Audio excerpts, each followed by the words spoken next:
I'd never seen a sky that colour. Yellowy, black, greeny, purple. It was uncanny. Oh, it was a day and a night that we shall never, ever forget. I couldn't believe that this was happening. First the sky, and then this horrible smell. Really sulphurous smell. Thunder and lightning, and it was horrible.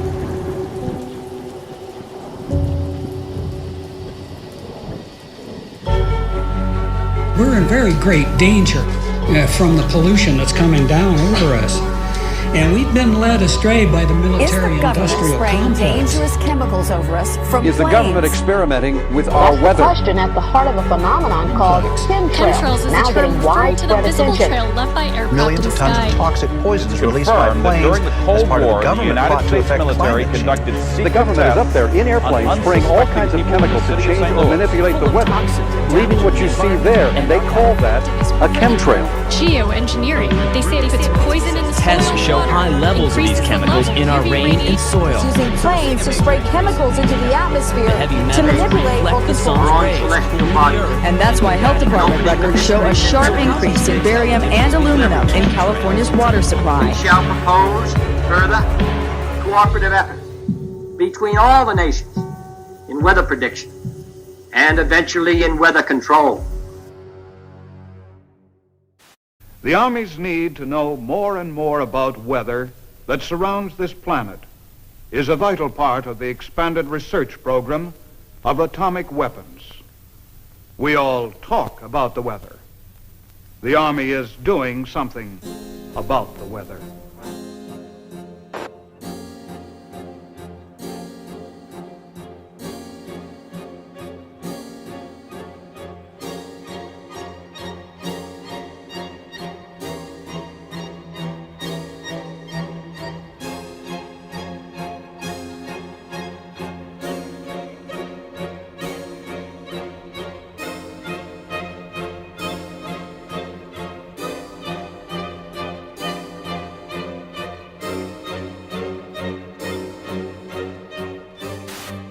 I would like to take you into the laboratory and show you a few of the experiments that led us to our outdoor experiments in converting clouds into snow.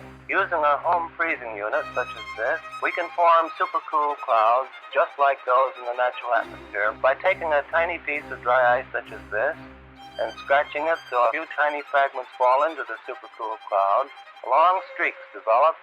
The particles grow very fast. They grow about 1 billion-fold in volume in a few seconds. Many millions of snow crystals form, and we get the same effect as is produced by dry ice. Dry ice is not particularly important as far as the fact that it's CO2. It is primarily important because it's colder than minus 35 degrees centigrade. This is a picture of the first cloud that we seeded back last November.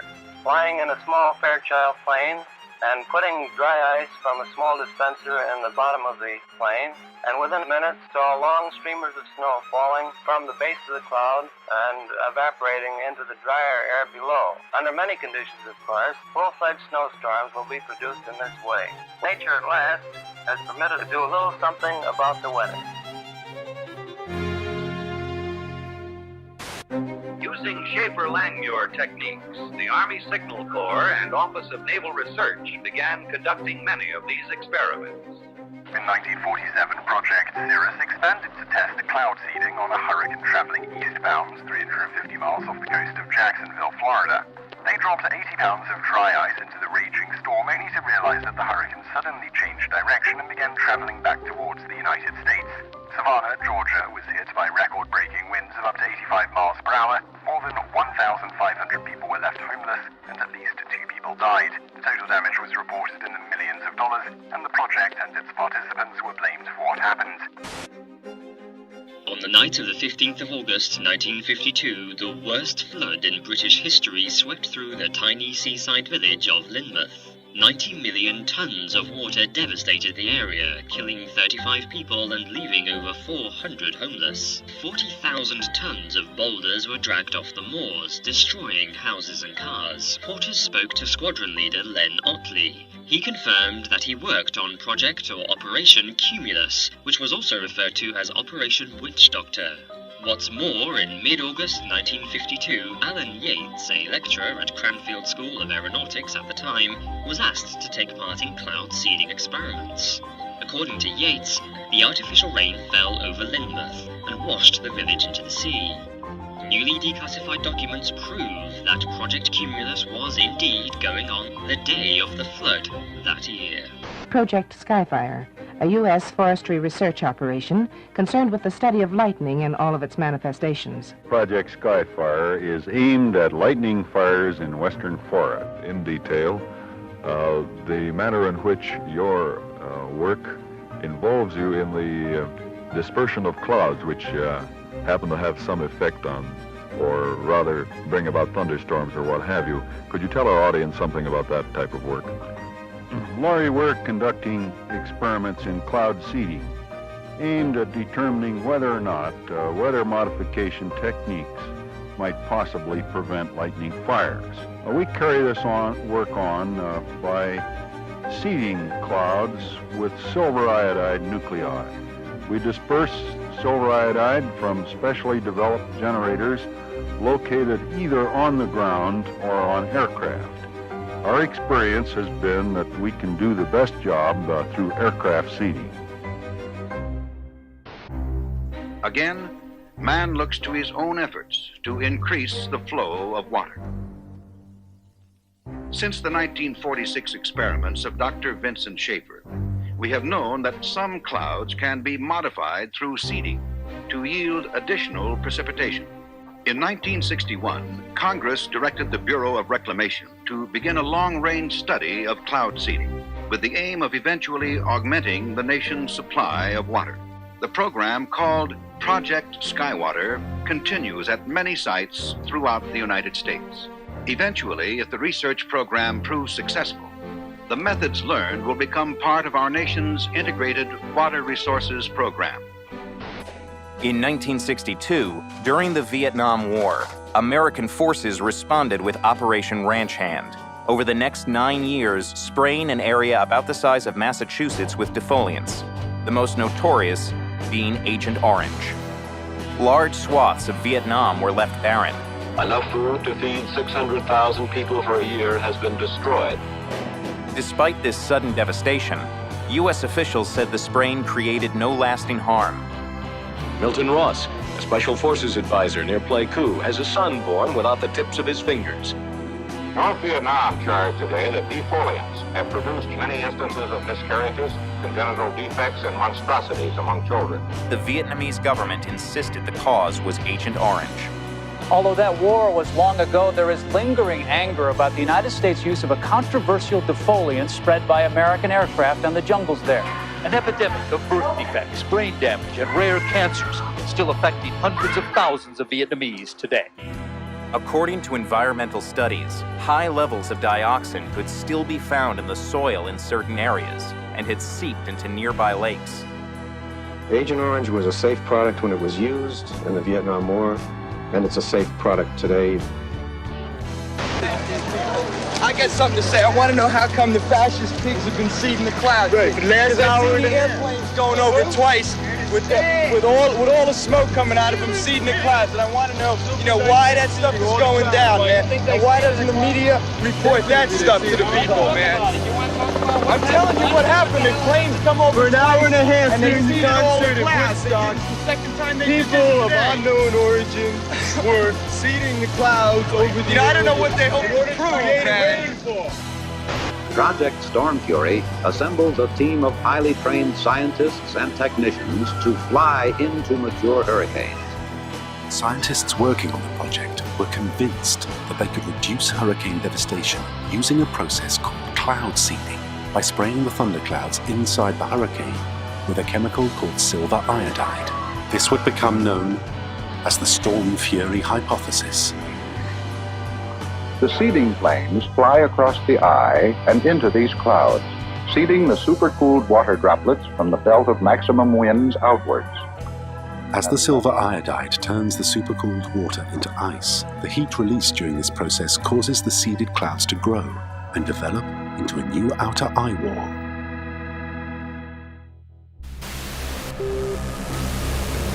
At that time, the United States Army were in Vietnam. Pierre Saint-Amand was part of the team assembled in a top-secret cloud seeding operation known simply as Project Popeye. In May 1967, as monsoon clouds developed over the Ho Chi Minh Trail, Armand and his team put their new weapon to the test. We ejected the material so that it fell into the growing part of the cloud, and it rained very heavily out of it, and everybody was convinced with that one experiment that we had done enough. Project Popeye had opened the door to a new and dangerous type of warfare. Some said, if you control the weather, you can control the world. Military planners imagined loading the clouds with radiological, biological, or chemical agents and having them rain on demand. They could attack your enemy using the weather, but deny ever doing so. Allegations were made that cloud seeding had not only made jungle paths impossible, it had also killed thousands of innocent people. But this didn't stop governments from continuing to explore ways of modifying the weather, sometimes for highly questionable purposes.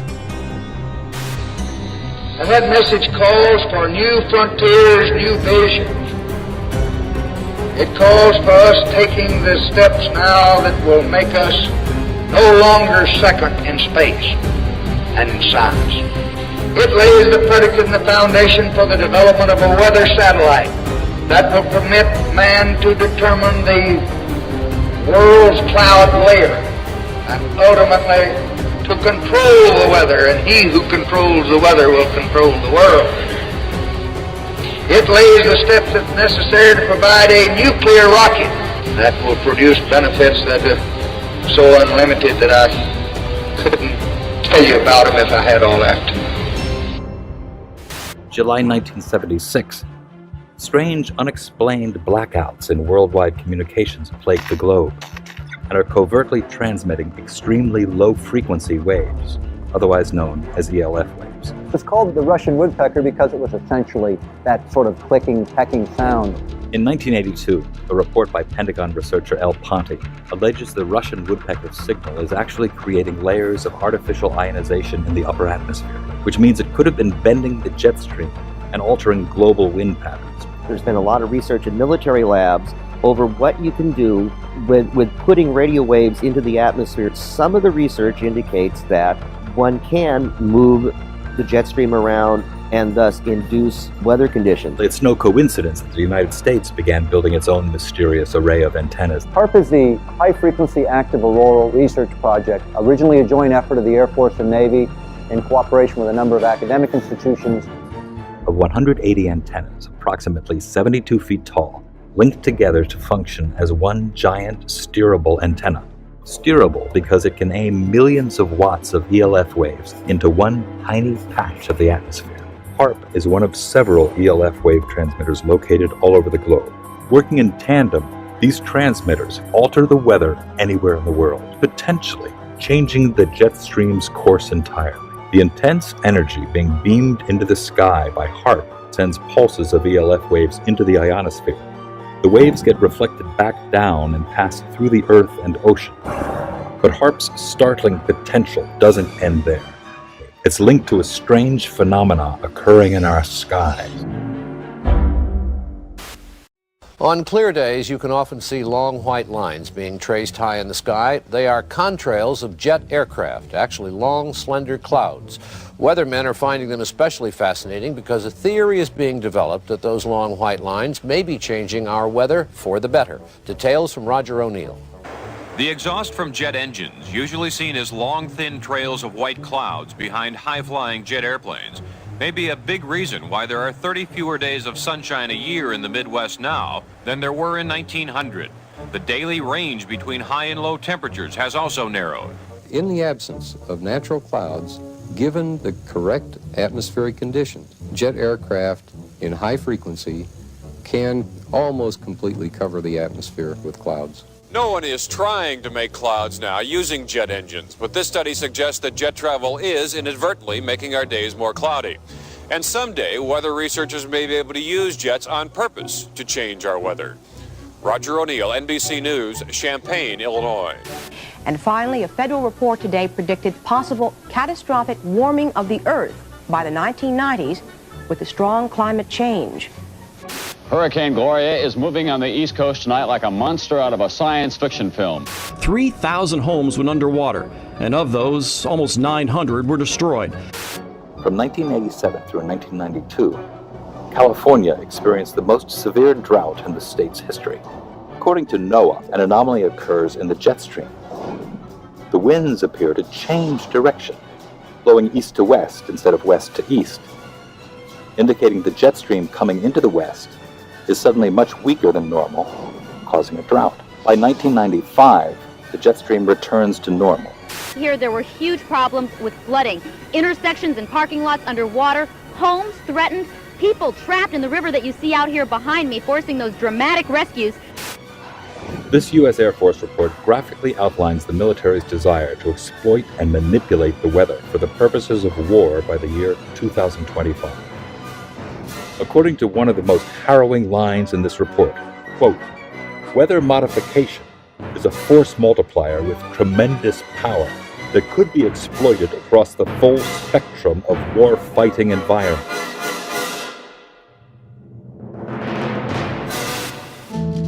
Man-made global warming is no longer just a theory about climate. It is the defining moral and political cause of our age. It is presented in the media as having the stamp of authority of an impressive international organization. From the IPCC, The United Nations Intergovernmental Panel on Climate Change, or IPCC. I've often heard it said that there is a consensus of thousands of scientists on the global warming issue and that humans are causing a catastrophic change to the climate system. Well, I am one scientist, and there are many that simply think that is not true. The final conclusions are politically driven. This claim that the IPCC is the world's top 1,500 or 2,500 scientists, you look at the bibliographies of the people and it's simply not true. There are quite a number of non-scientists. And to build the number up to 2,500, they have to start taking reviewers and government people and so on, anyone who ever came close to them. And none of them are asked to agree. Many of them disagree. Those people who are specialists but don't agree with the polemic and resign, and there have been a number that I know of, they are simply put on the author list and become part of this 2,500 of the world's top scientists. People have decided you have to convince other people that since no scientist disagrees, you shouldn't disagree either. Climate scientists need there to be a problem in order to get funding. We have a vested interest in creating panic because then money will flow to climate science. It's become a great industry in itself. And if the whole global warming farrago collapsed, there'd be an awful lot of people out of jobs and looking for work. There's one thing you shouldn't say, and that is, this might not be a problem. If you go to page 119 of the president's budget, he's anticipating generating $646 billion in new tax revenue from this bill. So clearly the president expects this bill to generate $646 billion in new taxes that even his own budget director has said would be passed on to consumers. So you must have been listening to our testimony that we've had for the last few days with dozens of experts that have come in who have given completely different views. Well, I would encourage you to go back and look at the testimony this committee's heard. We're talking about that can export millions of jobs out of our economy, out of our country, and testimony's been given just to those numbers. And so we're talking about a serious consequence that there would be on this country. The carbon would be emitted, but it would be emitted in China and India, and the jobs would go to China and India. Do you want to man-made global warming pollution causes global warming. It's my understanding that back in 1997, when you were vice president, Enron's CEO, Ken Lay, was involved in discussions with you at the White House about helping develop this type of policy, this trading scheme. And is that accurate? Is it inaccurate? It's been reported. I don't know, but I met with Ken Lay, as lots of people did, before anybody knew that he was a right. crook. And clearly, you can see why so many of us are concerned about turning over this country's I energy didn't know him well enough economy. to call him Kenny Boy. You knew him well enough to help devise this trading scheme, and obviously we know what Enron and these big guys on Wall Street like Goldman Sachs, and I know you've got interest with Goldman Sachs. No. These people, well, that's been reported. Is that not accurate? No, I wish I did. I'm saying that there are going to be big winners and big losers in this bill. And I think that should be noted that companies like Enron helped come up with this trading scheme that would be Enron. I don't know if this is true or not, that some scientists are trying to figure out a way to block the sun to try to slow down global warming. Yeah, it's a measure of the feeling of desperation that some of them feel. Are they really thinking they could do that? Well, some of them are seriously proposing, and I think it's completely nuts. Yeah. You put another kind of pollution, sulfur dioxide, up to orbit, cover the atmosphere. The sky won't be really blue in the way it is now anymore, but it would block out some of the sun's heat so that we wouldn't have to take the difficult steps to stop spewing all this global warming pollution into the atmosphere. And of course, there are a lot of problems with what they're proposing. You could actually spray sulfuric acid in the stratosphere 20 kilometers over our head and use that to stop the planet warming up in a kind of ugly tech fix. You can spray something into the atmosphere to change. Spray pollution into the atmosphere to stop it warming. How do you do this? You'd start with a fleet of modified business jets and say 20,000 tons of sulfuric acid into the stratosphere every year, and each year you have to put a little more, and this doesn't, in the long run, mean that you can forget about cutting emissions. We will need to rein in emissions. We'll get to it eventually. But in the meantime, we're shrouding the Earth in sulfuric acid. So people are terrified about talking about this because they're scared that it will prevent us cutting emissions. Right, and also that it's sulfuric acid. We put 50 million tons of sulfuric acid in the air now as pollution, and it kills 1 million people a year worldwide. Okay, but it'll be better if we put more in. We're talking about 1% of that. 1% more, we're just killing 10,000 more people. You can do math. What happens to the sulfuric acid after it's sprayed? Does it just stay up there? No, it rains down, but it's a tiny addition to what we're already doing. Is there any possible way this could come back to bite us in the ass? It actually turns out to be an old idea. This was known since President Johnson. You ever look at those planes up there? They have contrails behind them. Maybe all those planes with the contrails, maybe they're actually spraying chemicals into the atmosphere right now and Uncle Sam isn't telling us. It seems extremely unlikely. That the United States is not telling something to its citizens? That seems extremely likely to me. Read the newspaper. I think they might have your idea already. This geoengineering idea in its simplest form is basically the following. You could put fine particles, say sulfuric acid particles, sulfates, into the upper atmosphere, the stratosphere, where they'd reflect away sunlight and cool the planet. There's lots of mystery in the details, and there's some bad side effects, like it partially destroys the ozone layer, and I'll get to that in a minute, but it clearly cools down. And one other thing, it's fast. I guess the thing I haven't said about this is it is absurdly cheap. It's amazing how we can affect the planet. The one thing about this is it gives us extraordinary leverage.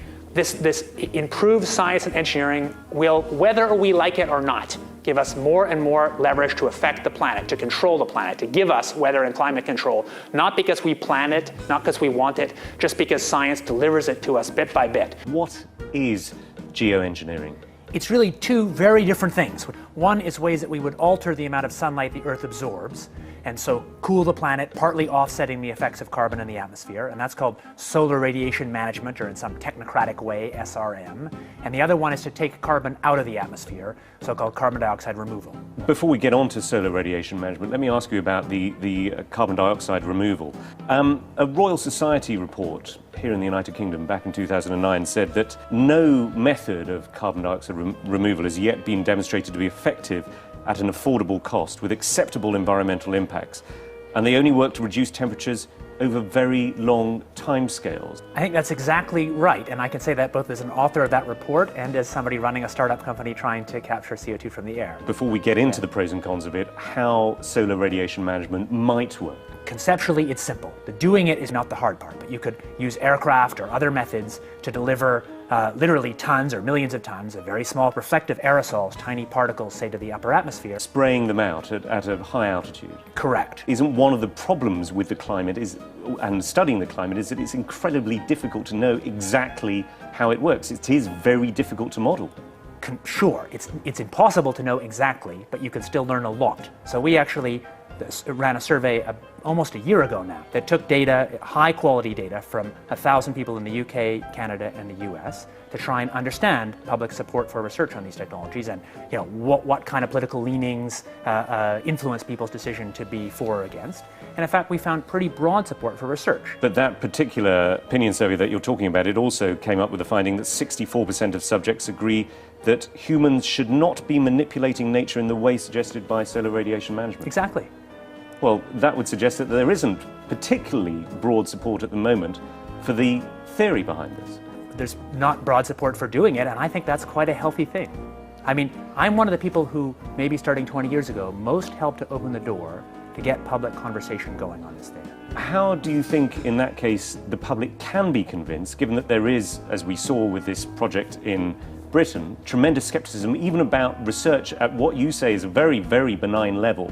Public opinion will evolve over a long time, and from my point of view, the goal is to try and make that public opinion be able to be shaped by facts as well as possible, and also shaped by people's values. It's not to promote this. So actually, well, it is in part to promote this. I mean, you're a great enthusiast for this, and as you said, you have your own private company, which is... my private company works on a very different part of it, which doesn't suffer from these governance challenges. But it is all to do with the issue of geoengineering. I mean, you know, it's an incredibly sensitive topic. I actually don't think my job is promoting it. My job is to help clear thinking and clear knowledge about the tools we have to regulate climate risk, among them this one. And I'm perfectly prepared to find that results show that we should never do this. So if it works, and again, we don't know it does, it provides some protection in the near term. Isn't there a problem, though, that you could end up with different effects in different parts of the world? I mean, you could, for example, find that although you're reducing the amount of sunlight and the amount, therefore, that the Earth is warming up, rainfall is affected in different ways in different parts of the world. Absolutely. Essentially, the scientists and technocrats, including myself, I guess, are helping to invent a thermostat knob. But it's much easier to invent the knob than to figure out who should be in charge of it in a world with many states. No, indeed, and I want to come on to the governance, but I want to ask specifically about the science of this, which is how far can you tell whether the effects of solar radiation management are then going to cause perhaps a catastrophic loss of rainfall in a certain part of the world. At the moment, it seems to be hazy, this. I think it's not as hazy as that. So using exactly the same climate models as we've used to estimate the problems with CO2 in the atmosphere, the underlying climate problem, we've applied those same models and same techniques to look at this. And the results so far, I have to say, look pretty good. That's why we're paying any attention to it. Richard Branson himself, who owns the Virgin Airline Group, was quoted back in 2009 in the New York Times saying, if we could come up with a geoengineering answer to this problem, we could carry on flying our planes and driving our cars.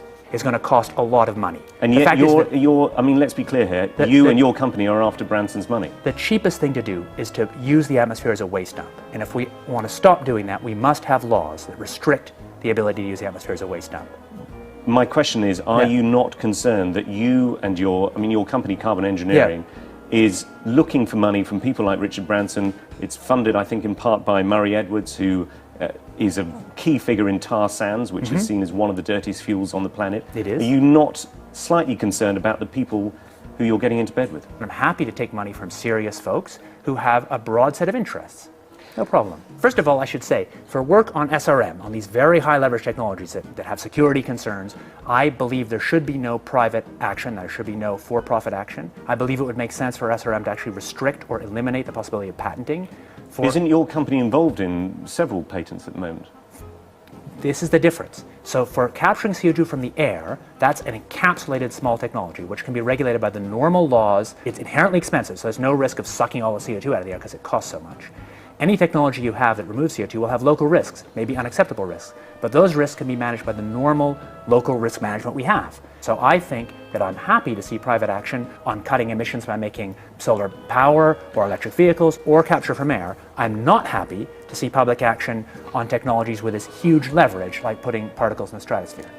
I'll tell you a little bit about some new work we've been doing, thinking about how you actually might put aerosols in the stratosphere. The novel method we've been thinking about, or it's not novel at all, it's actually exactly what happens from aircraft contrails, is that we put a condensable, a few megatons a year of sulfur would be enough to produce sort of 4 watts per square meter radiative forcing directly out of the back of an aircraft. There's a huge literature in the nanofabrication world about making fine particles from low vapor pressure gas, and there's nothing very hard in terms of aircraft engineering. If you go to aircraft engineers, and we've done this, they say that would be easy, we could do this if you want us to. We've mostly thought about sulfur, and there's a lot of good reasons to think about sulfur, because sulfur's what nature does, at least in this version of the model. It's as if you put sulfur in continuously, you actually get a remarkably ineffective result. Nevertheless, there might be some good reasons to think about alumina. The big deal really is that alumina has 4 times the volumetric rate as sulfur, but roughly 16 times less the coagulation rate. So you could get away, we think, with much smaller mass flux. The little picture is from a nanofabrication study,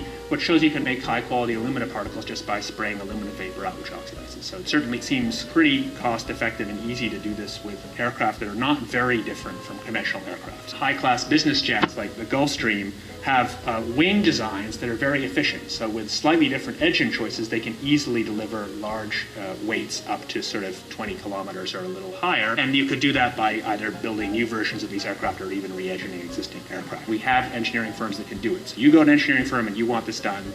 They don't say this is hard or unusual. They say, okay, yes, we could do it. Once you realize you can make things by direct condensation from vapor, then all sorts of different compounds are possible. But it's much, much harder to actually figure out the environmental risks and effectiveness of these new methods than it is to cook them up. Aerosol geoengineering looks like it is so cheap that the cost is basically not going to be an issue. That means that implementation decisions will be risk-to-risk decisions. So the key factors are this is fast, it's cheap, and it's inherently imperfect. It cannot compensate for the amount of CO2 in the air. On a commercial basis, I do absolutely no proprietary commercial work on solar radiation management because I think such work would be wrong. Solar geoengineering refers to a set of technologies that could allow humanity to deliberately increase the planet's reflectivity, and so partially offsetting the temperature changes and other climate changes that come from the accumulation of carbon dioxide. Solar geoengineering can be very inexpensive. The cost might be something like $10 billion for the whole planet. That sounds like a lot of money each year, but in fact that's something like 1/10,000th of global GDP. This next story is so unbelievable, we didn't think it could possibly be true. But after receiving thousands of records and declassified reports from the Army, it's confirmed that during the Cold War, the United States military conducted secret tests on unsuspecting people in the city of St. Louis. Lisa Martino-Taylor's life work has been to uncover details of the Army's ultra-secret military experiments carried out in St. Louis and other cities during the 1950s and 60s. This study was secretive for a reason. They didn't have volunteers stepping up and saying, yeah, I'll breathe zinc cadmium sulfide with radioactive particles. These Army archive pictures show how the tests were done in Corpus Christi, Texas in the 1960s. In Texas, planes were used to drop the chemical, but in St. Louis, the Army placed chemical sprayers on buildings and station wagons. City officials were kept in the dark about the tests.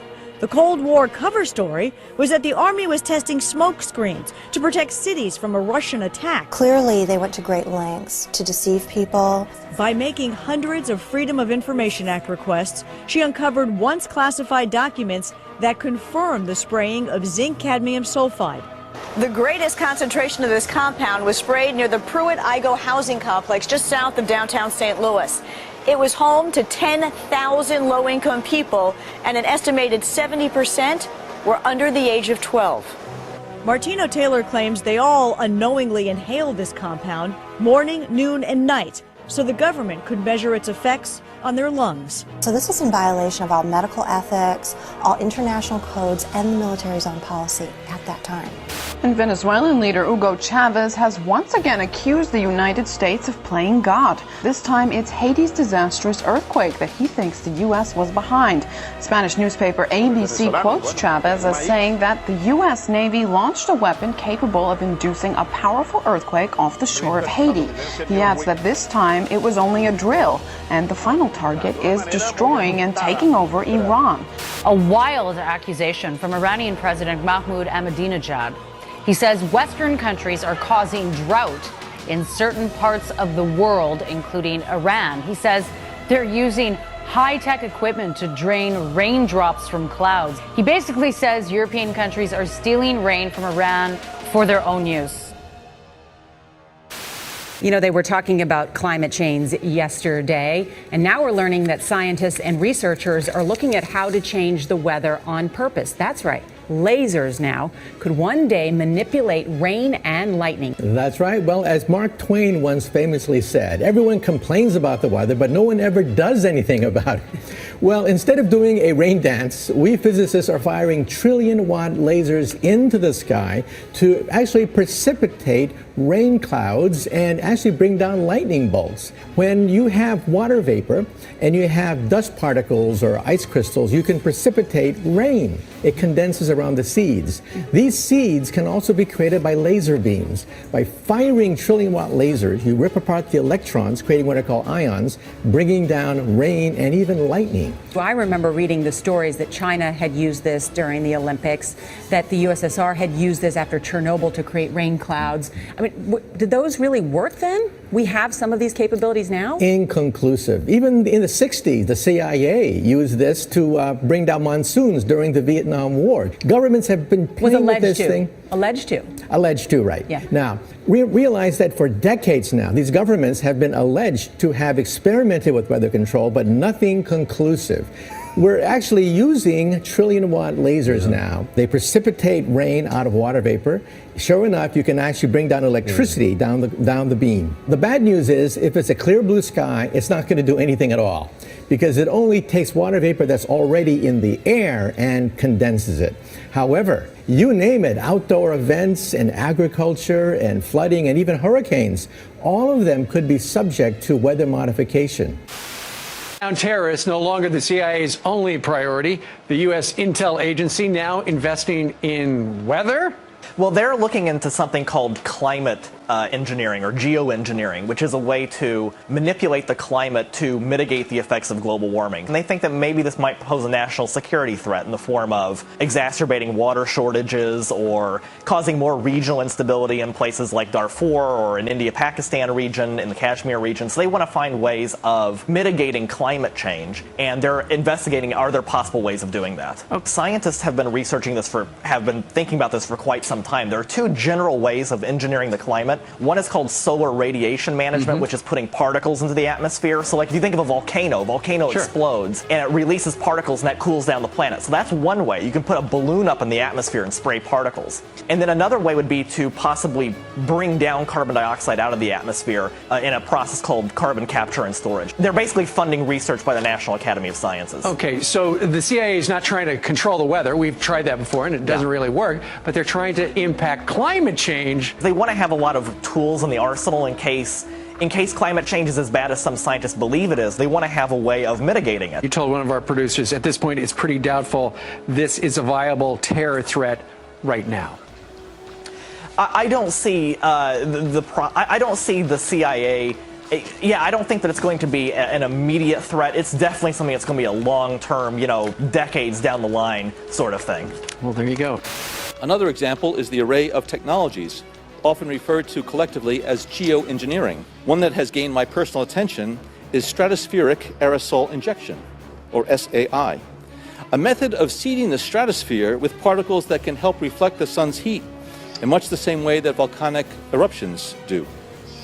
An SAI program could limit global temperature increases, reducing some risks associated with higher temperatures and providing the world economy additional time to transition from fossil fuels. This process is also relatively inexpensive. The National Research Council estimates that a fully deployed SAI program would cost about $10 billion yearly. Now, I could go on and on and on and on about the things that fascinate me, but rather than talk about them, I thought I'd stop here. Thank you, Senator. The Air Force has gotten great value out of HAARP in the past. We took over from the Navy and managed it and actually did a number of experiment campaigns up there and have finished our work that we're interested in doing up there. We've moving on to other ways of managing the ionosphere, which the HAARP was really designed to do, was to inject energy into the ionosphere to be able to actually control it. And but that work has been completed. The Air Force has maintained the site for other government agencies to use for several years now. And with DARPA completing their project, that's our last government customer that we have in the site. We have put out a call for other agencies that had interest in managing the site or taking it over, including going out to academia.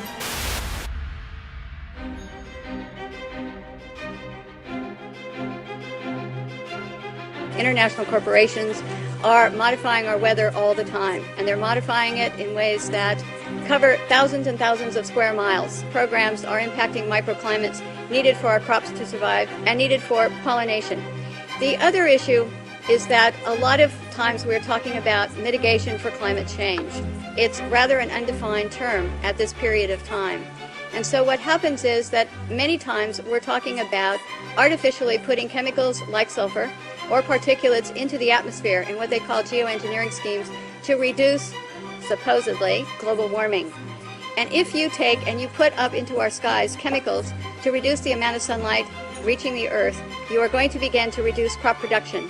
Without the process of photosynthesis, whereby plants from direct sunlight gain the energy to grow, to produce crops, we are going to find ourselves, if we mitigate in that direction, impacting the crop production not only here in the United States, but worldwide. What you're seeing now, a lot of times many scientists know, especially at NASA and in other areas, that the skies that we're seeing are not normal cloud formations.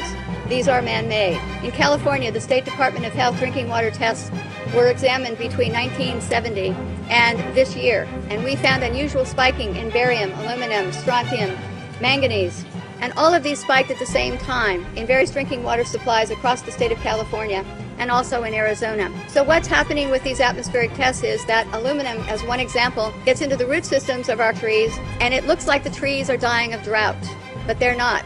Many of our forests in Redding, California and other areas are dying from warmer temperatures produced by persistent jet contrails, also impacting tree health and crop health. They know from scientific studies back in the 1970s that they deplete beneficial ozone in the atmosphere by releasing nitric acid. The death dumps, otherwise known as chemical trails, are being dropped and sprayed throughout the United States, in England, Scotland, Ireland, Northern Europe, and I have personally seen them not only in the United States but in Mexico and Canada. Birds are dying around the world. Fish are dying by the hundreds of thousands around the world. This is genocide. This is poison. This is murder by the United Nations. This element within our society that's doing this must be stopped. I personally have observed the planes in Lincoln, Nebraska at the Air National Guard. They have no markings on them. They're huge, bomber-like airplanes with no markings. This is a crime. Crime against humanity, crime against America, crime against the citizens of this great country. What is wrong with Congress? This has an effect on their population and their people and their friends and their relatives and themselves. What's wrong with the pilots who are flying these airplanes? They're dumping this crap, this poison, on their own families. Somebody in Congress has to step forward and stop it now. Thank you. I'm Ted Gunderson. I conducted air sampling, I conducted soil sampling, and I was getting high levels of these contaminants. When I started asking the question again under a new commander, I never in my life thought I would have somebody look me in the face and tell me, "Is there something wrong with you? You've been looking really depressed lately. You know I can put you under a mental evaluation for up to 120 days. Who would take care of your daughter?" Because I was divorced at the time. As soon as I heard that, I knew. It validated everything I ever thought. And I thought, I've spent 9 years of my life trying to protect human health, and here we are violating law after law after law. Just sitting here, instead of protecting the people, we are poisoning the people. And you ask yourself, if this is true and we are spraying the people, where are the pilots? Where are the people? I don't know if you pay attention, but look at Snowden. Look at Manning. People don't come forward because these supposed Whistleblower Act protections that you have, are not enforced, they're not supported, and they really don't exist. Geoengineering is occurring, it's been occurring, it is not new, and your tax dollars are funding this. So it is unethical every day for all the other people that are out there that work in preventive health, or even physicians that aren't speaking about this. They need to. The biggest hurdle that we have is disinformation sites.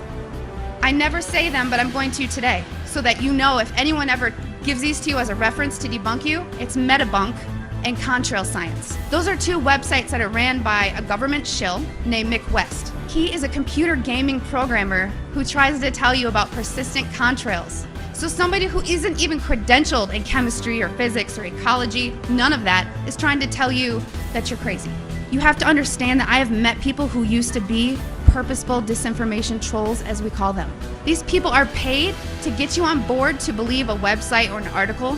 So I just want everyone to know and understand that of all things, of all the freedoms that we are losing, geoengineering is the #1 issue that we are facing.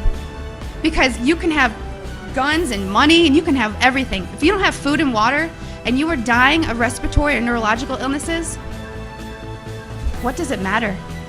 So you've heard about vaccines and you'll hear, about smart meters and you'll hear about other issues. These are all systemic effects. We are getting overexposed to toxins. People will tell you fluoride's in the water, but it's not a lot. It is a lot because you're getting it everywhere in your food, water that you drink, and you're getting it in your vaccines. Our bodies cannot metabolize these toxins. There's the debate. Is it a condensation trail or a chemical trail, something with an additive in it? And I couldn't bite the chemical trail issue for a long time. Give me a reason, give me a motive. And so I started time-lapsing the sky. And there was this one day where I saw a series of planes go by, but one trail persisted and the others didn't. And as that trail slowly faded away, 2 other planes came along. One hit the exact end of it and another went through the middle. How could these planes be aware of, or better yet, even be remotely concerned with what's going on with the debris from another plane? And as I time-lapsed the sky more and more and more, and at higher and higher resolution as the technology improved, it was a godsend, because you could see even the little planes were part of the bigger program. So they had to be at a precise place at an exact time to reveal a disturbance in a trail that may have only been in the sky 10 seconds. It went beyond correlation. And we're dealing with a massive, massive ballet in the sky. Yeah. We've got a program that is loose on the planet and is this guise of climate change, but it is this program we're seeing at work. As I became more aware of technologies, I looked at these clouds, at these patterns with different eyes, with a different understanding. And what I've learned is that these chemtrails help the technology align these patterns, align these vibrational structures which direct our weather today. When I found out about this first, I couldn't believe that I had never seen it before, because I'm from County Wexford, which is known as the sunny southeast in Ireland, and we have always boasted the highest sunshine hours in the country, and we are also underneath one of the busiest air corridors in the world. When I started to find out about chemtrails, I started to look up and I realized that, yeah, these trails do linger all day, and they go horizon to horizon, and you look to your old photographs and you don't see these kind of trails. So I suppose when the penny dropped was when I saw what in the world are they spraying. That's really when this whole thing kind of made sense to me, because it was explained in a documentary. People knew what they were talking about, and this made a lot of sense. This is a government program to control the weather, and if you think about it, if you want to dominate and control the planet, this is the ultimate weapon to do that. So the Irish media now are normalising weaponised air as a reality that we must get used to. They are blaming car emissions and coal pollution, but there's no mention of the elephant in the room, the hundreds of millions of tons of substances being sprayed into our atmosphere every year, like aluminium oxide, which David Keith and other geoengineering proponents are proposing spraying into our skies. They will never admit these programs are going on, but we know they are going on because 2004, the Civil Aviation Authority in the UK conducted an investigation into cabin air quality, and one of the peak materials found was aluminium. So what the hell is aluminium doing floating around up at cruising altitude?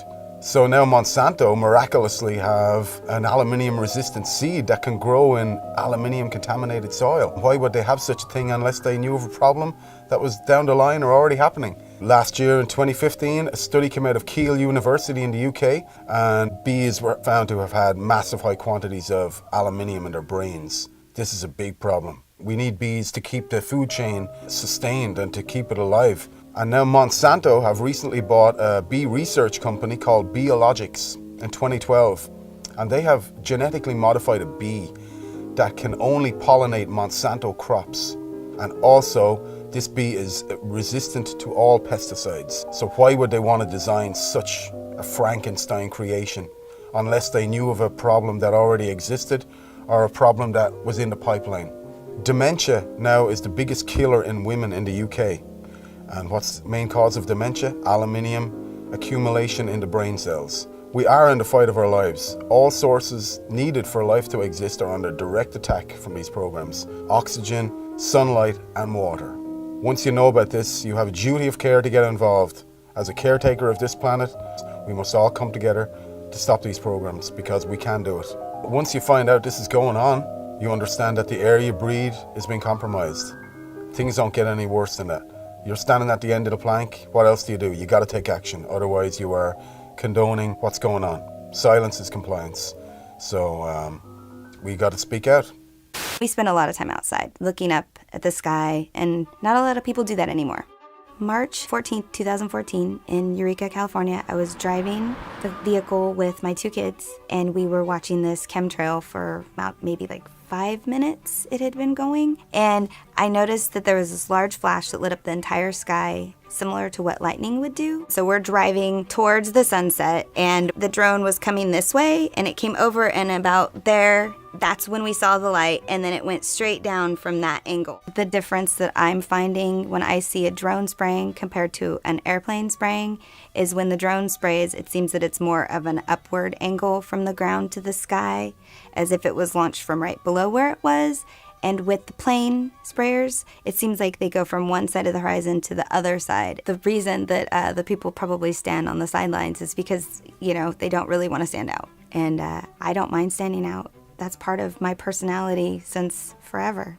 So, you know, everybody's in their car looking down, watching the news. I'm outside, looking up. I've become aware, and it seems to me like more people need to be aware or should want to be aware. My name's Jack Falsrock, and I'm Madra Maui. I grew up on the east side of Mount Shasta. We went out and hunted and gathered all of our food all the time. That's when I first started noticing that something was wrong with the earth. Then I started seeing things in the sky that was not supposed to be there.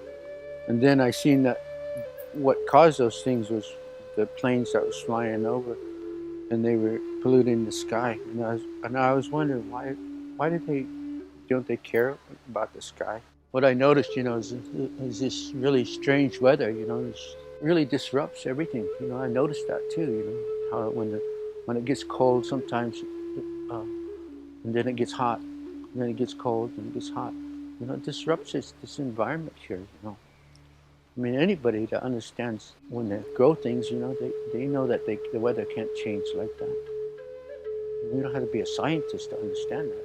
And when you disrupt that, when you keep putting these clouds in between the earth and the moon, you're going to disrupt the whole world. You're going to disrupt man, you're going to disrupt all these animals. You know, that's why it's not good to change the weather. The weather's how it's supposed to be. It's like what they're spraying over there with the mosquitoes. They say those things so they can scare people so they can continue doing that. And that's all they do is scare these people so they can, oh, we gotta do this, we gotta do this. And there's nothing to be afraid of in here. Everything was created beautiful. Are you not happy? You know, go some other earth. Go over there. You know, get on your plane and go somewhere else. You know? They stop spraying the chemicals. We can heal. We will heal ourselves just like the earth will heal. If they stop the chemicals before it's too late. And people really begin to understand, you know, really, really understand. I know that people accept the sky the way it is now because they're so used to it. And it's really sad. We should stop using all the chemicals that we use. And trying to control the things that we shouldn't even control. Quit using the chemicals. Quit using the chemicals in the sky. Are you going to wake up one morning and you can't breathe? Then what are you going to do? We have freedom of information in both British Columbia and Canada.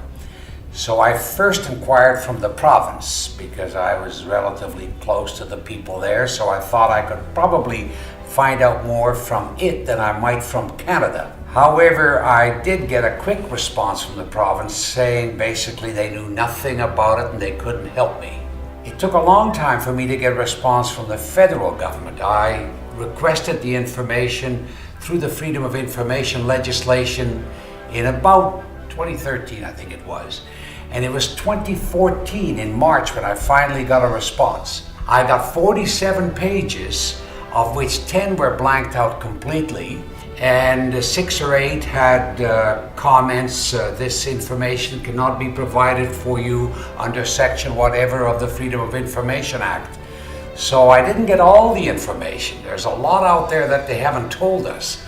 But they told me enough that it basically confirmed for me and for all of those that the report was provided to that yes, it was happening. And I think there needs to be more an awareness among the people. The more we talk about chemtrails, what's happening, we're being rained upon with aluminum, barium, strontium, all of that, and the effects, of course, we're feeling here as well. It's recognized in the report from the federal government of Canada that this will affect geoengineering, as they call it, chemtrails, solar radiation, whatever you want to call it, will affect climate. It's reflecting back the sunlight, but it also recommends or recognizes in the report that it's going to have different effects in different places. The moment governments admit that this is happening because of what it is they're doing, there's a liability, there's a responsibility, and that for them is a problem. So as long as the people are relatively quiet and they're more interested in a football game, a baseball game, or whatever it is today,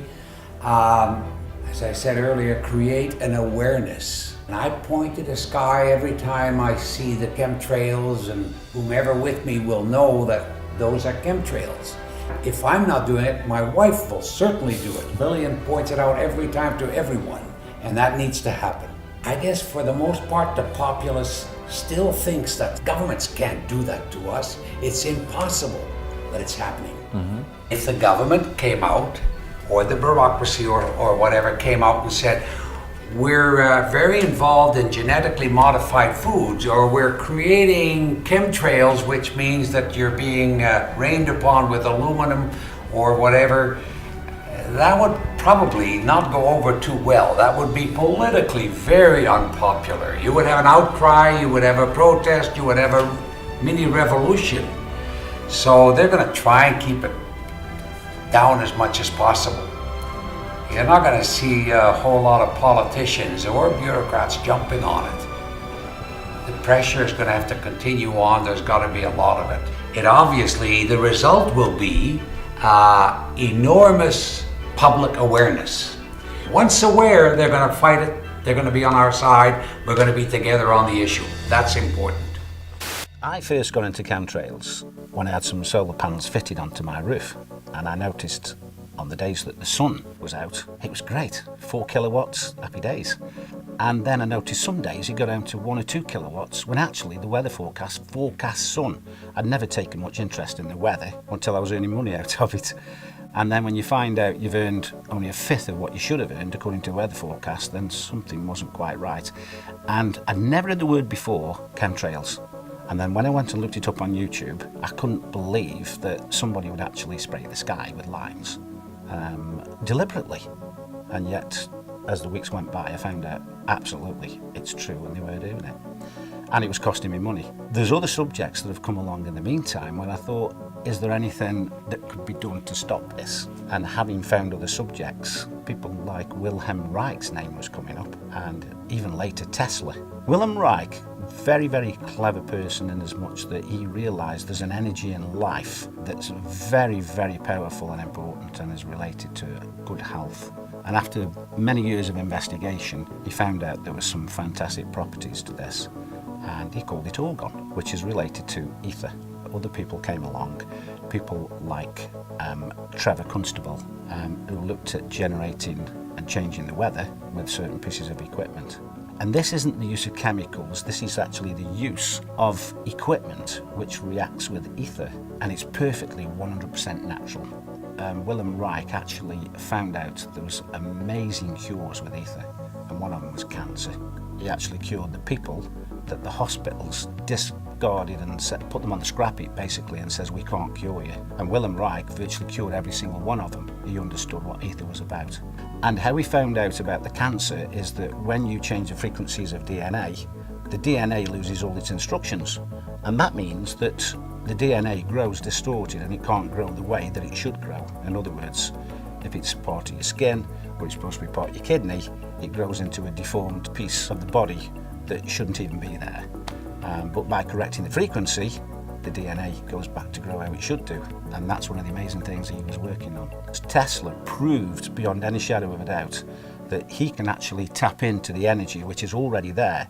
And what I mean by that is when you have two opposing potentials, you can tap in the difference between the two potentials, and that's your energy that you're actually creating. Now, Tesla said something that I thought was very interesting. I only found this out recently. He talked about ether, and he made this statement that ether controls magnetism, electricity, and all energy. Now, to actually come out and say that, he must have had some basis as to why. We know that Tesla based all his works on facts and many, many experiments. And of course, we use many of Tesla's technology today, both in electricity, magnetism, etc. And so we're in a position now where we're looking at equipment that Wilhelm Reich manufactured and made. We're looking at the way that he used it and he generated it. Now, Wilhelm Reich, he actually was called into places like California when it hadn't rained for months and months. In fact, some of these poor farmers were going bankrupt. He actually went to a place where it hadn't rained for many years, and after about 6 weeks, he did start to develop a very small amount of rain, but a moisture came into the area where all the plants started to flourish. According to what his daughter said, that area continued to flourish for another 50 years. The other thing that Wilhelm Reich noticed is the texture of the rocks changed from being crumbly to having some body back to it again. So when we talk about ether, we're not talking about just weather modification or health to the body. Ether must be some kind of energy which controls, as Tesla said, everything. It's like the link that ties and controls everything together, whether it's energy, magnetism, or electricity. I would love to be able to use ether to bin 1, 2, 3, 4, 5,000 square miles of chemtrailing. That would be fantastic. Before they use it for all the other agendas. And if we could do that, happy days. Because that's what a lot of people are looking forward to. A day where all this crap is not in their control anymore. And I believe if we could master this, ether will do exactly that.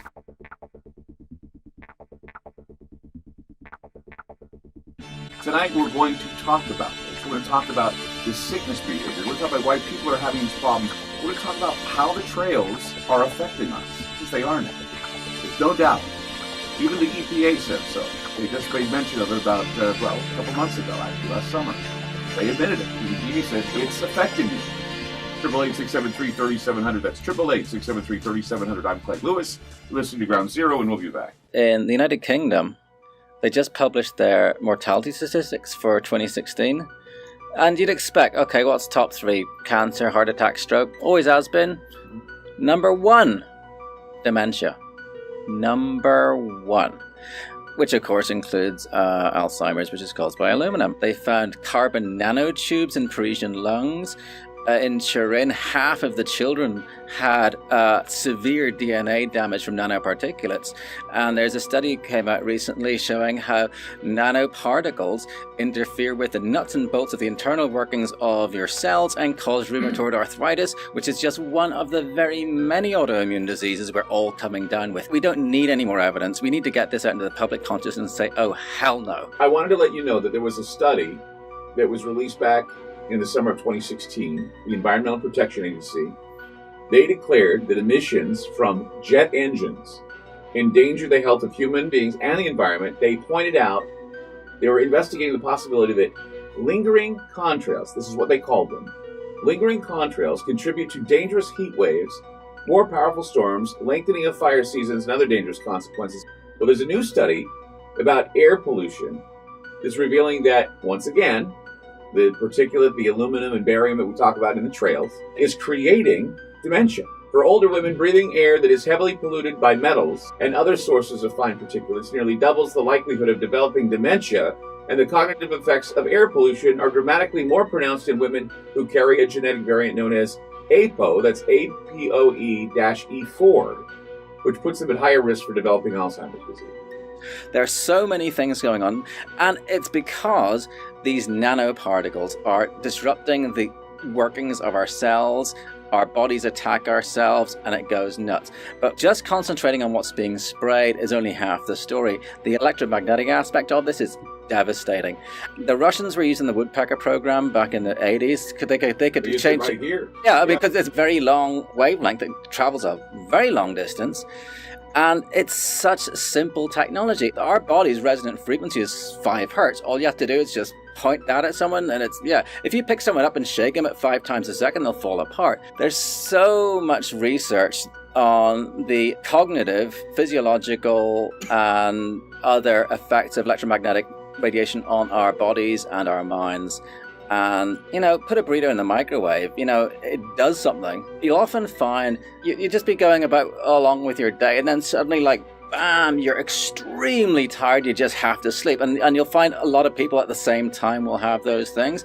You'll have people getting similar muscle spasms in different parts of the body all over the place. I mean, it's full spectrum warfare. I mean, the electromagnetic, the spraying, all these sort of things. In Scotland last year, between 2014 and 2015, the death rate from respiratory failure went up 14% in 1 year.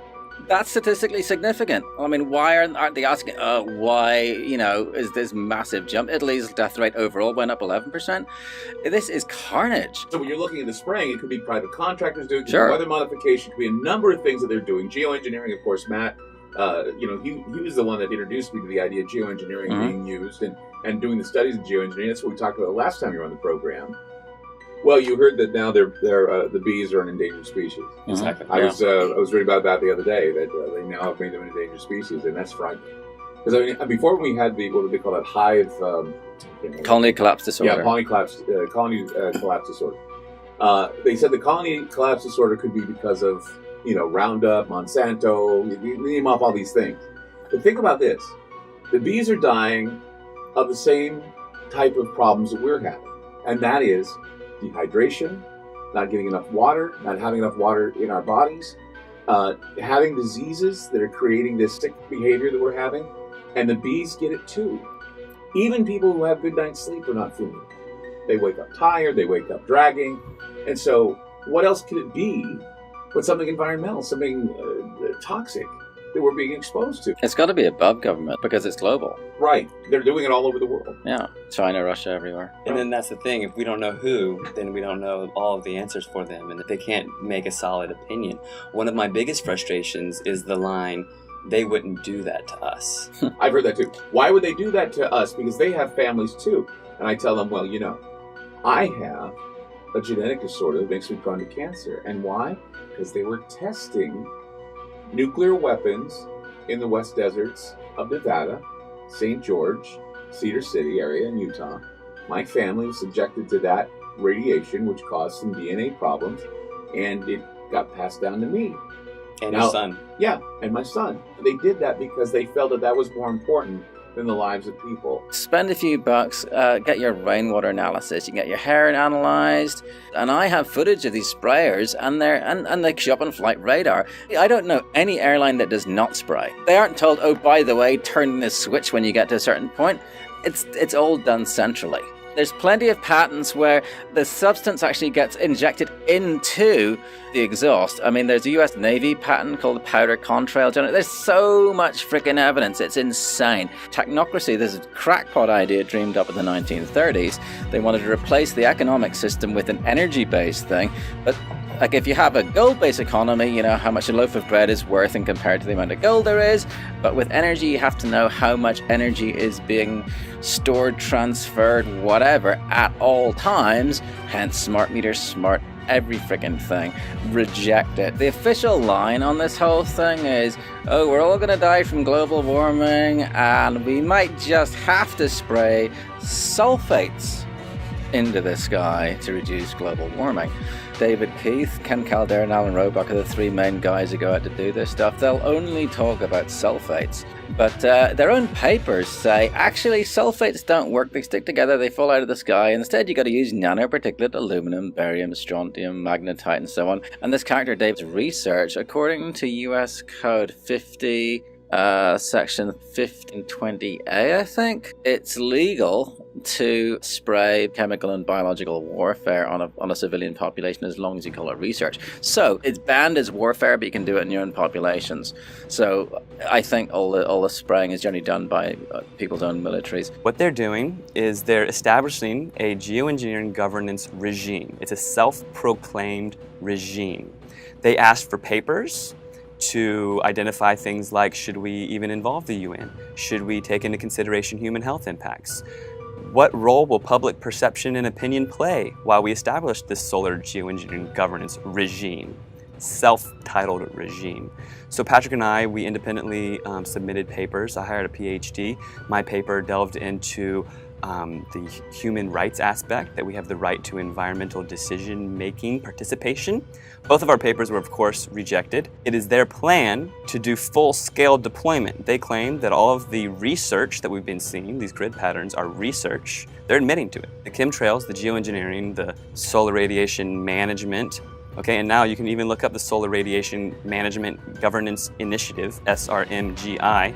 Okay, it's an initiative to govern their solar radiation management, which is chemtrails, which is geoengineering. So these people are meeting, 24 scientists behind closed doors, to develop the plan for the regime to take hold to go full-scale deployment. Some days don't have chemtrails, right?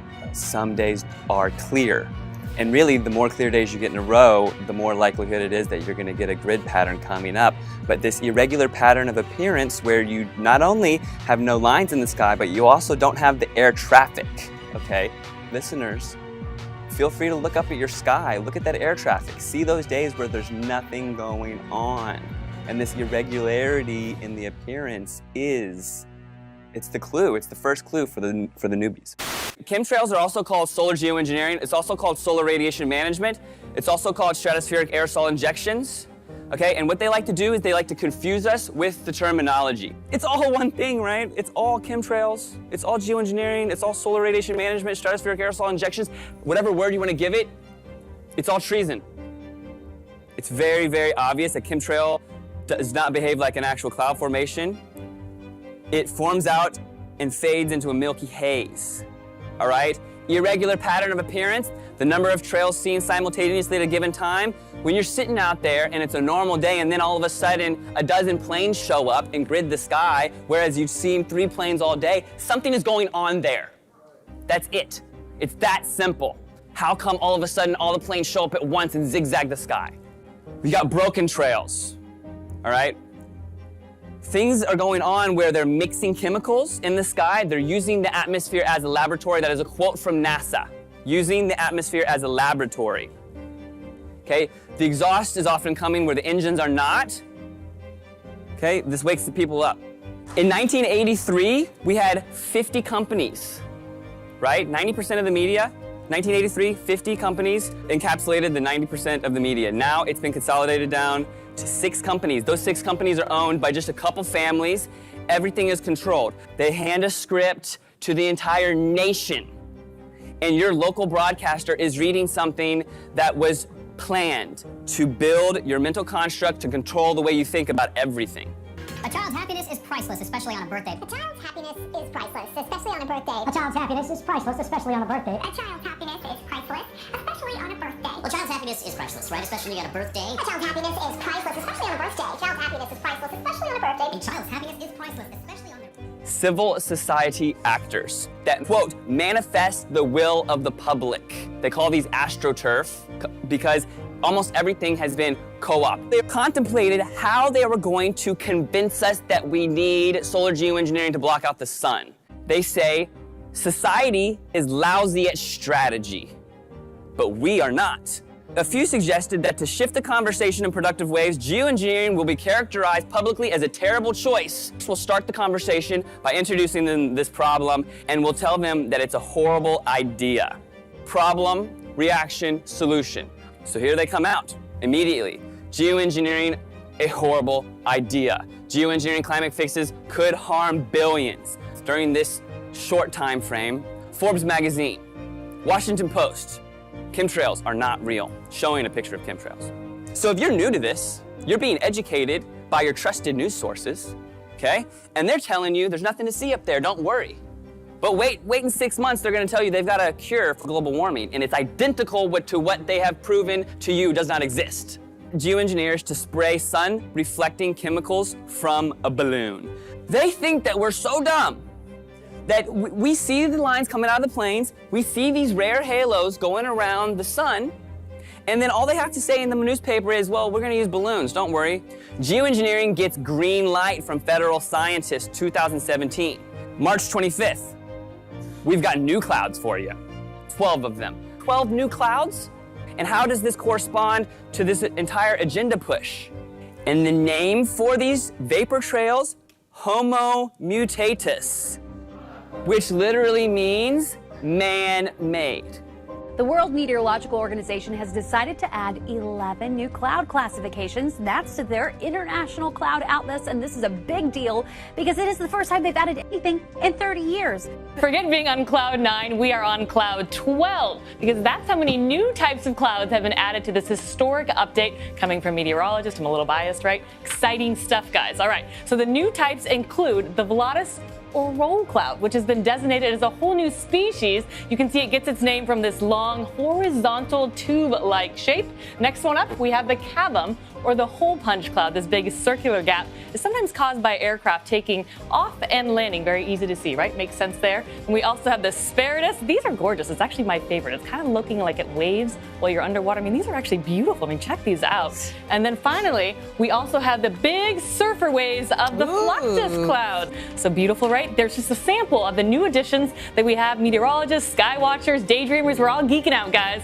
The meteorologists are all part of that same program. They're all getting handed a script and they're told to read it and they have no choice. And already it's time for governance, okay? This is something that they just shoved down our throats for the past few months, and they say they're gonna be doing it in the future, and they say don't worry that it's not real 6 months ago. Now they're already talking about how are they gonna govern it. They're pushing this agenda full speed ahead. They're already talking about how to govern something that we're still slowly waking up to, that they're gonna be doing it to us publicly. This very small group of globalists claim that they have the exclusive rights to saving us and that we don't get it and they do. This is all of our skies, this is all of our air, this is our children's future. Everybody is involved here, all right? There was a time when people got pissed and they did something about it and they made things change, okay? They know that they can program you through social media, okay, and we can't let that happen. It's up to us to carry this information forward. It's up to us to be the change. And if we don't do it, we're not gonna have any sun. Thank you.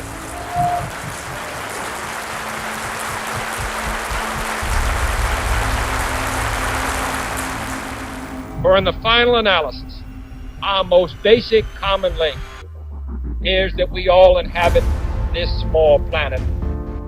We all breathe the same air. We all cherish our children's futures, and we are all mortal.